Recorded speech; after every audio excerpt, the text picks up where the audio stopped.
बिस्मिल्लाहिर्रहमानिर्रहीम। अस्सलाम वालेकुम। कैसे हैं आप सब? आई होप आप सब ठीक ठाक फिट एंड फाइन होंगे। अल्लाह ताला आप सबको अपने अपने घरों में खुश खुरम शाद आबाद रखे, आमीन सुम आमीन। आज हम बात करेंगे कि जो प्रेगनेंसी में सिम्टम्स थे बेबी गर्ल या बेबी बॉय के, और जिन पैरामीटर्स को हमने चेक करके कहा था कि बेबी बॉय होगा या बेबी गर्ल होगी, तो वो डिलीवरी के बाद किस हद तक सच थे। उस वक्त भी मैंने कहा था कि ये मेरा अपना एक्सपीरियंस है, और आज भी मैं यही कह रही हूँ कि मेरे अपना एक्सपीरियंस जो है मैं वो आपके साथ शेयर कर रही हूँ। और ये फ़न वीडियो है, इसका हकीकत से कुछ लेना देना नहीं होता। जो भी आपको अल्लाह ताला औलाद दे रहा होता है वो सब अल्लाह के हाथ में होता है, और सिर्फ ये होता है कि कुछ सिम्टम्स होते हैं, पैरामीटर्स होते हैं जिनको हम लोग चेक करते हैं या गैस कर रहे होते हैं कि बेबी गर्ल होगी या बेबी बॉय होगा। हमने जिन पैरामीटर्स को पहले चेक किया था, आज हम उन्हीं को दोबारा से डिस्कस करेंगे और देखेंगे कि हमारा जो है वो बेबी गर्ल को दिए गए जो पॉइंट्स थे या बेबी बॉय को दिए गए जो पॉइंट्स थे वो ठीक थे या फिर नहीं थे।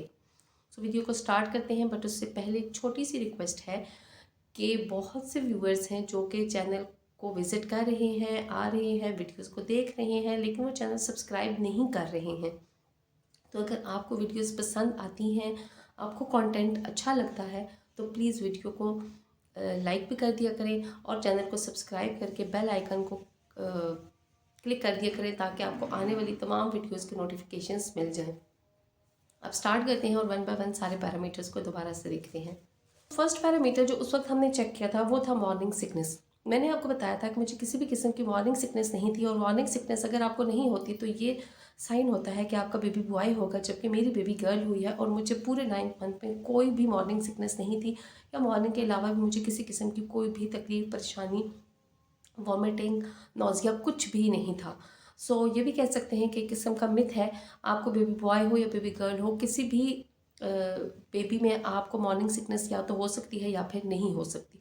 सेकेंड पैरामीटर हमने चेक किया था कि बेबी मूवमेंट। अगर बेबी मूवमेंट ज़्यादा होती है तो आपको कहा जाता है कि आपका बेबी बॉय होगा, और अगर आपकी मूवमेंट कम होती है तो आपको कहा जाएगा कि आपकी गर्ल होगी। और मोस्टली कहा जाता है कि गर्ल्स की मूवमेंट जो है वो 5-6 मंथ्स के बाद प्रेगनेंसी में स्टार्ट होती है, जबकि मुझे 3rd मंथ के लास्ट में ही बेबी मूवमेंट स्टार्ट हो गई थी। और ये कहा जाता है कि बेबी बॉय की मूवमेंट जो है वो आपको जल्दी फील होती है। हमने ये पॉइंट जो दिया था वो बेबी बॉय को दिया था कि मूवमेंट जल्दी फील हो गई थी और ज़्यादा फील होती थी, जबकि मेरी बेबी गर्ल हुई है। हम कह सकते हैं कि मूवमेंट से रिलेटेड भी जितने भी कॉन्सेप्ट्स हैं या मिथ्स हैं वो सारे भी ट्रू नहीं है। आपको मूवमेंट ज़्यादा होते हुए भी बेबी गर्ल हो सकती है, या फिर आपको मूवमेंट ना होते हुए भी बेबी बॉय हो सकता है। थर्ड पॉइंट है हमारे पास क्रेविंग्स। हमने डिस्कस किया था कि अगर आपको नमकीन चीज़ों की तरफ क्रेविंग ज़्यादा होती है तो आपको बेबी बॉय होगा, और अगर आपको मीठे की तरफ, स्वीट्स की तरफ ज़्यादा क्रेविंग्स होती हैं तो फिर आपको बेबी गर्ल होगी। मैंने आपको ये कहा था कि मेरा ज़्यादा टाइम जो है वो मुझे नमकीन की तरफ क्रेविंग रहती थी, लेकिन जो है वो मेरी बेबी गर्ल हुई है। हम कह सकते हैं कि ये नमकीन और मीठे की तरफ जो क्रेविंग्स हैं इसका भी कोई रिलेशन नहीं होता है बेबी की जेंडर के साथ। आपको किसी भी चीज़ की क्रेविंग हो सकती है। नेक्स्ट हमारे पास है फीट स्वेलिंग। अगर आपको राइट पाँव पे स्वेलिंग ज़्यादा होती है तो आपको बेबी बॉय होगा, और अगर आपको लेफ़्ट पाँव पे स्वेलिंग ज़्यादा होती है तो आपको बेबी गर्ल होगी। मैंने आपको बताया था कि मेरे लेफ़्ट पाँव पे स्वेलिंग ज़्यादा है, मेरी बेबी गर्ल होनी है। ये हमने सिम्टम्स में डिस्कस किया था। और अब जो है वो मेरे लेफ़्ट पाँव पे ही स्वेलिंग ज़्यादा थी, तो मेरी बेबी गर्ल ही हुई है। यहाँ पे हम ये कह सकते हैं कि इनका आपस में रिलेशन बन रहा है, कि जैसे हमने पहले डिस्कस किया था कि लेफ़्ट पाँव पे स्वेलिंग होगी तो बेबी गर्ल होगी, और मेरे लेफ़्ट पाँव पे स्वेलिंग थी तो मेरी बेबी गर्ल ही हुई है। नेक्स्ट जो पैरामीटर हमने चेक किया था वो ये था कि स्लीपिंग पोजीशन। मैंने आपको बताया था कि मैं साइड स्लीपर नहीं हूँ, मैं हमेशा से स्ट्रेट सोया करती थी, लेकिन प्रेगनेंसी में आप स्ट्रेट नहीं सो सकते हैं। कौन सी साइड थी जिस साइड पे आपको लेटना जो है वो अच्छा लगता था? तो मुझे राइट साइड पे लेटना अच्छा लगता था। राइट साइड का कहा जाता है कि अगर आप राइट साइड पे सोते हैं तो आपकी बेबी गर्ल होगी, और अगर आप लेफ़्ट साइड पे सोते हैं तो आपका बेबी बॉय होगा। और ये पॉइंट हमने दिया था बेबी गर्ल को, क्योंकि मुझे राइट साइड पे सोना अच्छा लगता था तो मेरी बेबी गर्ल ही हुई। इन दोनों का भी आपस में रिलेशन बन रहा है। नेक्स्ट जो पैरामीटर हमने चेक किया था वो हमने चेक किया था लीनिया नीग्रा या नाइग्रा, जो भी इसको आप प्रोनाउंस करते हैं। ये बेली बटन से नीचे और ऊपर की तरफ एक लाइन होती है, और इसमें कहा जाता है कि अगर वो लाइन आपकी बेली बटन से नीचे की तरफ है तो आपकी बेबी गर्ल होगी, और अगर वो नीचे से ऊपर तक आपकी चेस्ट की तरफ तक आ रही है तो फिर आपका बेबी बॉय होगा। और मेरी भी जो लाइन थी वो चेस्ट की तरफ ऊपर तक आ रही थी, सिर्फ बेली बटन से नीचे तक नहीं थी, तो हमने इसको कहा था कि ये बेबी बॉय का साइन है, लेकिन बेबी गर्ल हुई है, सो हम कह सकते हैं कि इन दोनों का भी आपस में कोई लिंक नहीं बनता। नेक्स्ट पैरामीटर जो हमने चेक किया था वो ये था कि कैरिंग लो वर्सेस हाई, कि आपका जो बेबी है उसको आप लो कैरी कर रहे हो या फिर हाई कैरी कर रहे हो। बॉयज़ का कहा जाता है कि वो लो कैरी हो रही होती हैं और गर्ल्स जो हैं वो हाई कैरी हो रही होती हैं, मतलब ऊपर की साइड पे होती हैं, और बॉयज़ बिल्कुल नीचे की तरफ होते हैं। तो मेरा बेबी थ्रू आउट प्रेगनेंसी में जो है वो बिल्कुल नीचे था, और ये साइन जाता था कि ये बॉय होगा, लेकिन मेरी बेबी गर्ल हुई है, सो हम कह सकते हैं कि इनका भी आपस में कोई रिलेशन, कोई लिंक नहीं बनता।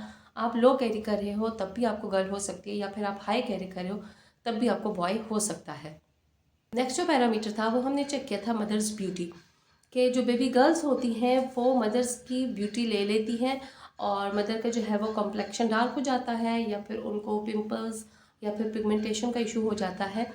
सो मेरे साथ भी ऐसे ही हुआ था कि मेरा जो कॉम्प्लेक्शन है वो बहुत डार्क हो गया था। आप अगर बेबी बॉय कैरी कर रहे हो तो फिर आपको जो है वो फेस पे बहुत ज़्यादा ग्लो आ जाता है, और अगर आप बेबी गर्ल कैरी कर रहे हो तो फिर आपको ये होता है कि आपको पिगमेंटेशन का इशू हो सकता है, या फिर आपको आपका कॉम्प्लेक्शन डार्क हो सकता है। सो मेरे साथ यही हुआ था कि मेरे फेस पे भी, और इवन के पेट पे, बेली बटन के अराउंड भी जो है वो मुझे बहुत ज़्यादा जो है वो पिगमेंटेशन हो गई थी। सो ये साइन होता है कि आपकी बेबी गर्ल होगी, और मेरी वाकई ही बेबी गर्ल हुई है। सो इन दोनों चीज़ों का आपस में रिलेशन बनता है। नेक्स्ट जो है वो ये है कि ड्रीम से रिलेटेड, कि मेरी फैमिली में सबने देखा था कि मेरा बेबी बॉय होगा, और ये कहा जाता है कि अगर ड्रीम्स में, ख्वाब में आपको बेबी बॉय आता है तो फिर आपकी बेबी गर्ल होगी। सो मेरी बेबी गर्ल हुई है, तो इन चीज़ों का भी आपस में रिलेशन बन रहा है। नेक्स्ट जो पैरामीटर है वो ये था कि आपको through out pregnancy right side पे मूवमेंट ज़्यादा फील होती है या फिर लेफ़्ट साइड पे मूवमेंट ज़्यादा फील होती है। अगर आपको लेफ़्ट साइड पे मूवमेंट ज़्यादा फील होती है तो फिर आपकी बेबी गर्ल होती है, और अगर आपको राइट साइड पे मूवमेंट ज़्यादा फील होती है तो आपका बेबी बॉय होता है। सो मुझे जो था वो ज़्यादा टाइम जो मूवमेंट फील होती थी वो लेफ़्ट साइड पे हो रही थी। सो लेफ़्ट साइड पे जो मूवमेंट है वो बेबी बॉय के लिए होती है। नेक्स्ट जो पैरामीटर था वो ये था कि चाइनीज़ कैलेंडर पे मैंने चेक किया था, एक वेबसाइट है, मैं उसका लिंक जो है वो डिस्क्रिप्शन बॉक्स में मेंशन कर दूँगी, आप चेक कर लीजिएगा। कि उसमें मैंने चेक किया था कि मदर की जो डेट ऑफ बर्थ है और लास्ट मेंस्ट्रुअल पीरियड जो होते हैं उनकी डेट आप उसमें डालते हैं, तो वो आपको बता देते हैं कि आपकी बेबी गर्ल होगी या फिर बेबी बॉय होगा। सो मैंने भी उस पर चेक किया था, तो मेरी बेबी गर्ल आई थी, और मेरी फिर वाकई ही हुई भी बेबी गर्ल। सो आप भी वहाँ पे जाके भी चेक कर सकते हैं अगर आपको ये देखना है कि आपकी बेबी गर्ल होगी या फिर बेबी बॉय होगा। सो ये थी आज की वीडियो, और बताइएगा कि जो सिम्टम्स आपने वीडियो देख के गेस किए, जब आपकी बेबी गर्ल या बेबी बॉय हो गया तो वो किस हद तक सही थे या फिर नहीं थे। कुछ चीज़ें जो हैं वो बिल्कुल ही मिथ होती हैं, कुछ चीज़ें जो हैं वो प्रूवन होती हैं, या फिर ये कि ज़्यादातर उनके चांसेस वही होते हैं कि वो बेबी गर्ल से रिलेटेड है तो बेबी गर्ल होगी, या फिर बेबी बॉय से रिलेटेड है तो बेबी बॉय होगा। लेकिन इन चीज़ों पे बहुत ज़्यादा यकीन नहीं करना चाहिए। आपको अल्लाह ताला ज़िंदगी और सेहत वाली औलाद दे, वो चाहे बेटी हो या फिर बेटा हो, उस पे अल्लाह ताला का शुक्र अदा करना चाहिए। और सेम हमारे साथ हुआ है कि हमें भी बेबी गर्ल की ख्वाहिश थी, मेरे हस्बैंड को बहुत ज़्यादा ख्वाहिश थी, और अल्हम्दुलिल्लाह हमारी बेबी गर्ल है और वो अपने बाबा की बहुत ज़्यादा लाडली है।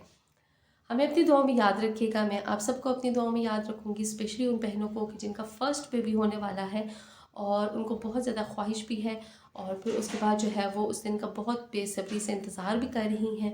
और ये एक हद तक एक डर और एक खौफ भी होता है कि आप फ़र्स्ट टाइम जो है वो इस सारे प्रोसेस से गुजर रही होती हैं। तो अल्लाह ताला आपका ये सारा वक्त जो है वो बहुत अच्छे से स्मूथली गुजार दे, और आपकी ज़िंदगी और सेहत वाली औलाद दे। मुझे भी अपनी दुआओं में याद रखिएगा, मेरी फैमिली को भी अपनी दुआओं में याद रखिएगा, अपना बहुत सारा ख्याल रखिएगा। अंटिल माय नेक्स्ट वीडियो, अल्लाह हाफ़िज़।